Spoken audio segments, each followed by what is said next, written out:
O cristianismo foi o primeiro grande movimento religioso monoteísta a surgir no Oriente Médio. Para alguns estudiosos, surgiria a partir do judaísmo, mas com fortes influências pagãs.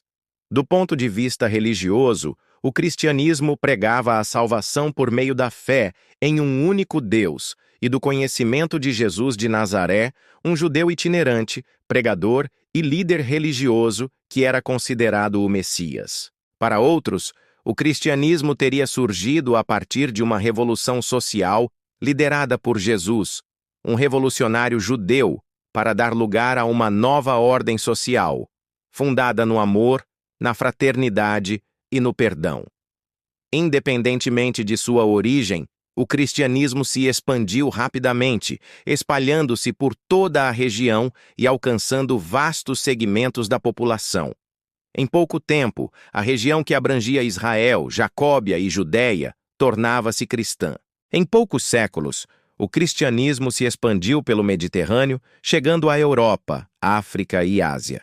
De acordo com os historiadores, a expansão rápida do cristianismo se deu devido a diversos fatores, mas um deles chama a atenção: a ausência de um livro sagrado escrito por Jesus, o fundador do cristianismo. Como um grupo sem livros sagrados conseguiu se expandir de forma tão rápida, abrangente e duradoura? A resposta para essa pergunta não é simples, mas nos leva a refletir sobre a verdadeira natureza de Jesus e a força inigualável de sua mensagem. O cristianismo se baseia na pregação de Jesus de Nazaré, um homem judeu do século I, cujos ensinamentos e milagres estão registrados nos 4 evangelhos do Novo Testamento da Bíblia. O cristianismo difere de outras religiões por ser o único monoteísmo cristão que possui um Deus trino, composto por Pai, Filho e Espírito Santo. Jesus Cristo é considerado o Filho de Deus, encarnação de Deus, o Messias, o Cristo e o Senhor. Seus ensinamentos abordam temas como o reino de Deus, o amor ao próximo, o perdão e a vida eterna. Para os cristãos, a mensagem central do cristianismo gira em torno da salvação da humanidade que se encontra em guerra com Deus, mas reconciliada com Ele por meio da morte de Jesus na cruz, onde Jesus morreu pelos pecados da humanidade. Após 3 dias, Ele ressuscitou dos mortos, vencendo a morte e o pecado. Acreditam que Jesus ascendeu aos céus para interceder por eles, e que retornará para julgar os vivos e os mortos e estabelecer o seu reino final. Dos grandes mestres, filósofos e líderes religiosos da história, há um que se destaca por uma ausência peculiar. Buda deixou uma vasta tradição escrita. Maomé ditou o Alcorão. Platão, Sócrates e Confúcio tiveram suas ideias meticulosamente registradas por seus discípulos. Mas Jesus de Nazaré, o homem cuja mensagem mudou o curso da história, o maior mestre que já viveu, não nos deixou uma única linha sequer escrita com sua própria mão. Ele não assinou um livro, não redigiu um tratado teológico, não deixou um pergaminho com suas palavras. Por quê? A Bíblia nos conta que ele leu e sabia escrever. Então, o motivo não era a falta de alfabetização. Para entendermos a ausência de um livro escrito por Jesus, precisamos nos aprofundar em 3 pontos.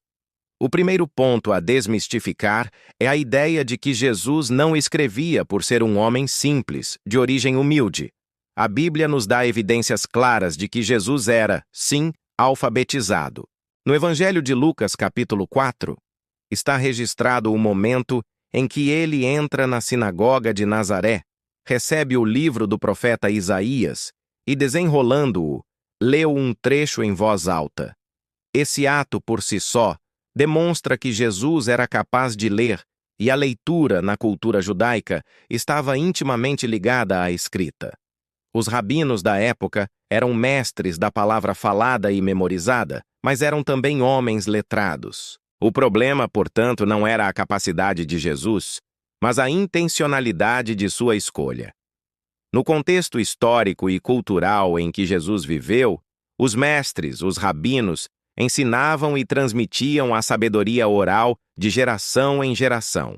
A saber, a tradição judaica se baseava tanto na Torá, os primeiros 5 livros da Bíblia, a legislação, os ensinamentos, as narrativas, etc., como em uma série de interpretações, tradições e costumes que os fariseus guardavam e ensinavam. Esses ensinamentos orais, à base da tradição judaica, não eram considerados tão importantes a ponto de se sentirem na necessidade de os registrar.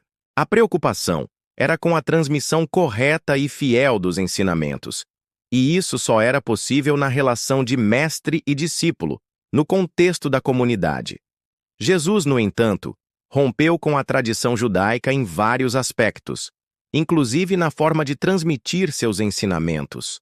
As palavras de Jesus, os ensinos contidos nos evangelhos, não são apresentados como uma mera transcrição de uma palestra ou aula, mas como um relato biográfico de sua vida. Os escritores dos evangelhos, buscando registrar a vida de Jesus e seus ensinamentos, o apresentaram em sua totalidade, incluindo suas ações, palavras e milagres.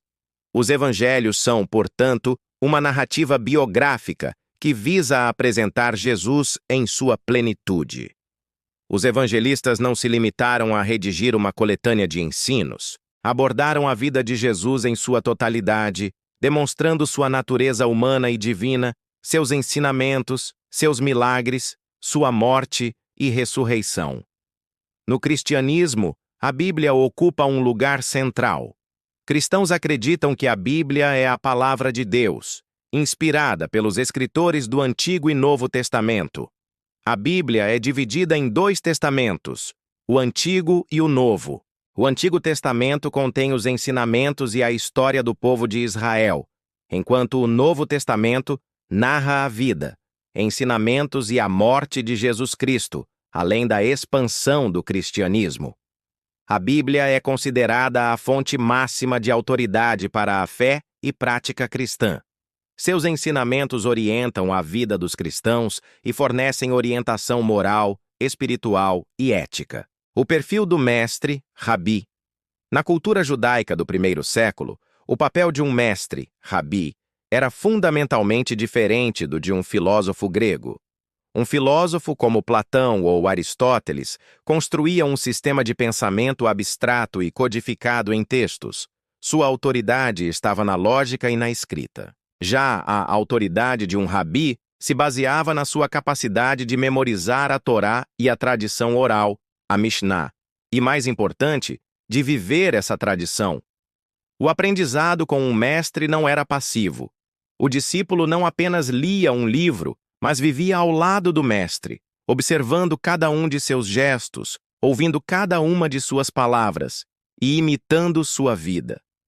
A mensagem do mestre era seu próprio corpo e sua própria vida. A autoridade de Jesus, portanto, não vinha de um pergaminho, mas de uma vida perfeita, de milagres e de um discurso que confrontava e transformava.